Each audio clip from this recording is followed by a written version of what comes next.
Hello everyone, তো অনেক দিন পরে চলে আসলাম আবার একটা ছোট্ট মিনি ব্লগ নিয়ে। দেখো আমরা কোথায় যাচ্ছি। আমরা গিয়েছিলাম উত্তর দিনাজপুরের সূর্যপুরে। তাই আমরা সকাল সকাল বেরিয়ে গেছি। আমরা যাব ট্রেনে করে। আমরা একজনই না, আরও অনেকে আছে।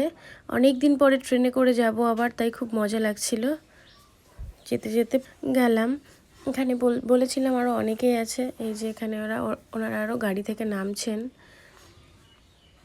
যাই হোক, এটা আমাদের রাঙাপানি রেল স্টেশন। এখান থেকেই আমরা যাব, আমরা লোকাল ট্রেনে যাব। এতে অত একটা সময় লাগেনি, কারণ 2 ঘন্টার রাস্তা। বলতে বলতে আমাদের ট্রেন চলে আসলো। চলো যাওয়া যাক। তবে এবার যতগুলো ট্রেন